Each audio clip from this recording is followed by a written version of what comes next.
It was almost 2:30 in the morning. Adam sat alone in his apartment, the dim glow of his desk lamp carving out a small circle of warmth in the surrounding darkness.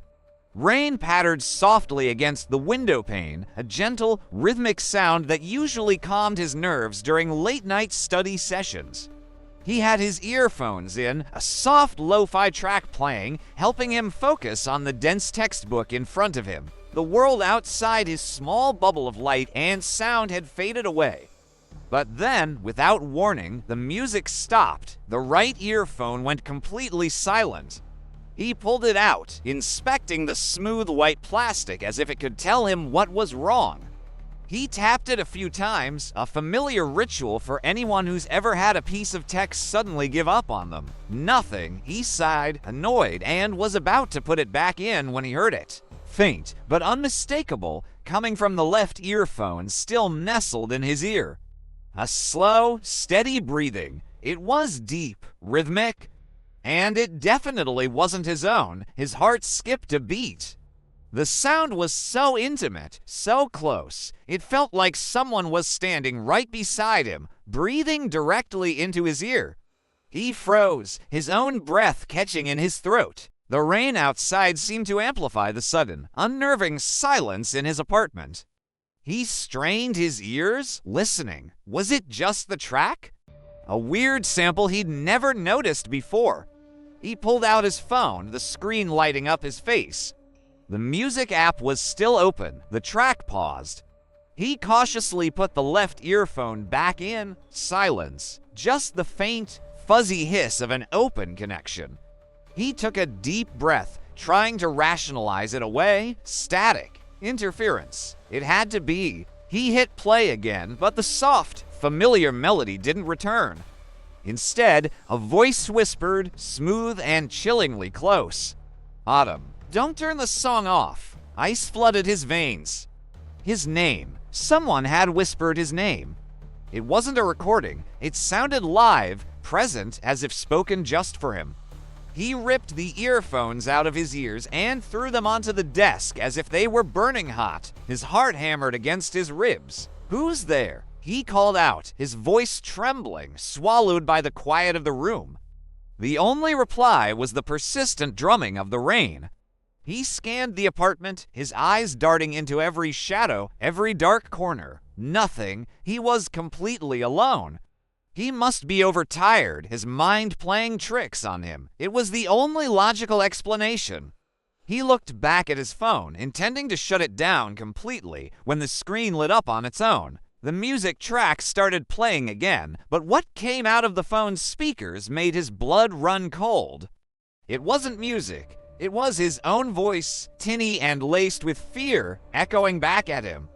"Who's there?" The exact words he had just spoken, played back with perfect clarity. He grabbed his phone, his hands shaking so much he could barely hold it steady. His fingers fumbled as he navigated to his file manager. There, at the top of his recent files, was a new audio recording. The title made his stomach clench. "Don't turn it off.mp3. He hadn't recorded this. He knew he hadn't. He hadn't even touched the recording app.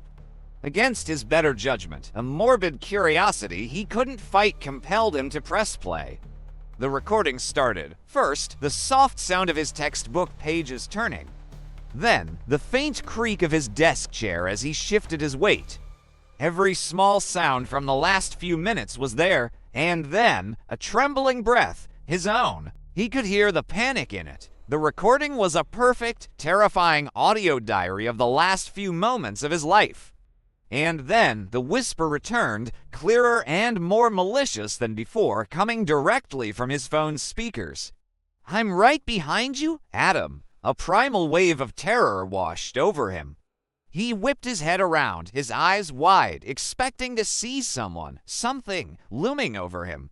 But there was nothing. The space behind his chair was empty. His gaze frantically darted around the room, finally landing on the tall, cheap mirror leaning against the wall by his desk, and in the reflection. He saw it. It wasn't a person. It was a shadow. A tall, impossibly dark figure standing right next to his reflection, its form indistinct and wavering, like heat rising from pavement. But it was there. Its head was tilted, as if it were observing him, studying him. He could see his own terrified face in the mirror, and right beside it, this silent, malevolent presence. He screamed, a raw, guttural sound torn from his throat, and scrambled away from the desk, his chair clattering to the floor. He bolted for the front door, his only thought to get out, to escape the suffocating confines of his own apartment. He grabbed the doorknob and twisted, locked. He fumbled with the deadbolt, his fingers clumsy with panic. It wouldn't budge. He pulled, he kicked, he slammed his shoulder against the solid wood, screaming for help, for anyone to hear him. But his screams were drowned out by a sudden, violent flickering of the lights.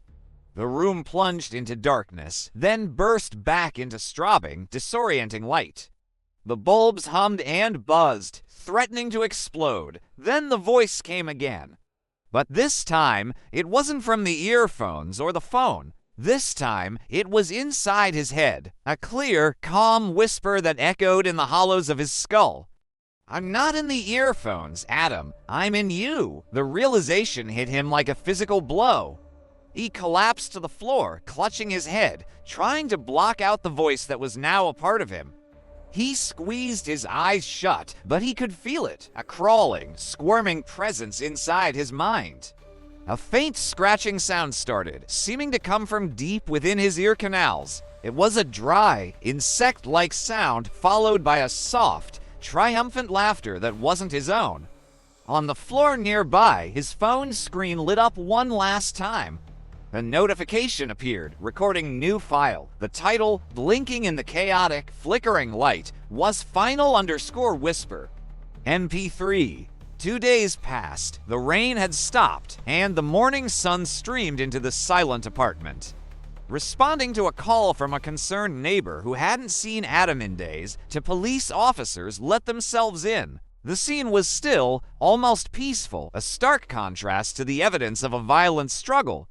The door was heavily dented, the chair was overturned, and on the floor, in the middle of the room, lay Adam. His eyes were wide open, fixed on the ceiling with a look of pure, unadulterated terror. His earphones were still in his ears, the white cord snaking down to the phone lying on his chest.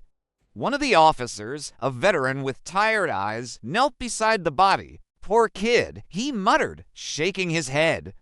Probably a panic attack, overworked student. He reached down and carefully picked up the phone.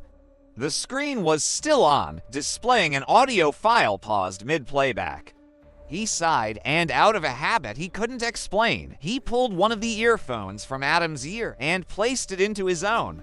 He pressed play. There was a long pause. The younger officer watched as his partner's face went pale. His eyes widened, and his posture stiffened. He stood there, completely frozen, for what felt like an eternity. Finally, he slowly lowered the phone, his hand trembling. He looked at his partner, his expression a mixture of confusion and sheer horror. And in a choked, trembling voice that was barely a whisper, he said, "It just said my name."